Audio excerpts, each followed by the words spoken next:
Hi there, Librans. Thanks so much for tuning in. I'm Astrogirl, and we're looking at July 13 through July 19. And it's an emotional pressure cooker of a week, Librans. So even though you're the easygoing, balanced sign of the zodiac, don't think you're going to escape the drama caused by having 6 planets in water signs, 4 of them in Cancer.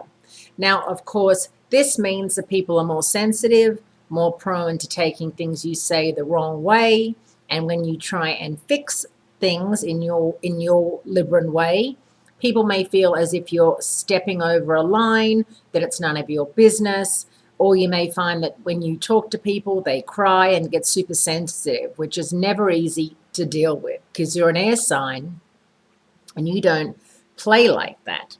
So just know that luckily there's also a stabilizing trine and a temporary assignment for Venus helping to cause a little bit of a respite from the storm. Pluto is scheduled to make the news Monday, July 13, when the spacecraft New Horizons flies near the planet that's no longer a planet after a 9.5-year journey.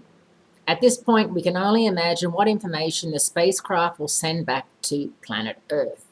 The emotional climax of the week comes Wednesday, July 15, when 6 planets, the Sun, Moon, Mercury, and Mars in Cancer, Saturn in Scorpio, and Neptune in Pisces, will be in emotional water signs, so watch out for tears and fears.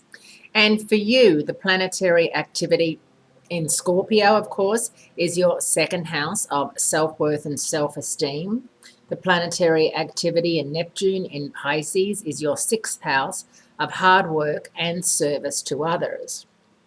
The rest of the planetary activity is in your 10th house of career and reputation.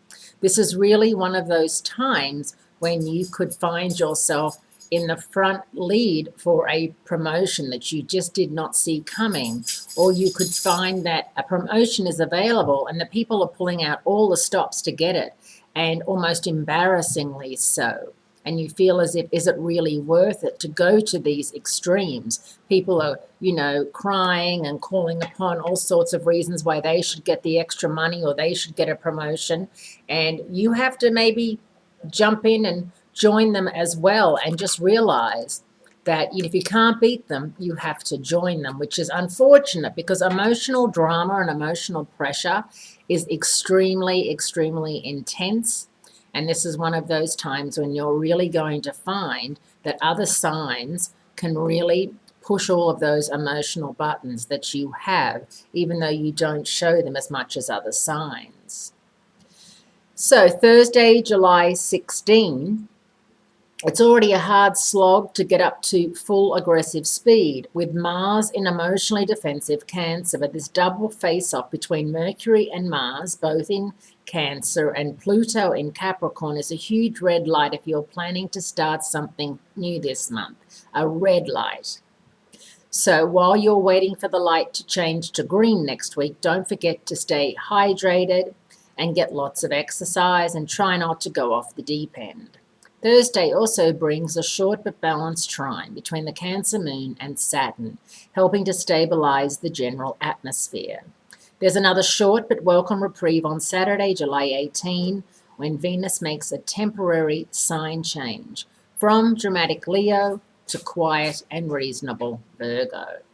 And that's going to be interesting too, because it moves into Virgo for a week, Venus your ruler, and then it retrogrades backwards into Leo, and it's retrograde in Leo August 1st right through September 5, which is a long time, and then it stays in Leo through October. So that's going to be transiting your 11th house of hopes, dreams, wishes, and friendship. There's going to be a lot of changing of the guards with your friendships and relationships. More on that later. Okay, great speaking to you, Librans. Be kind to yourself, and I'll speak to you again next week.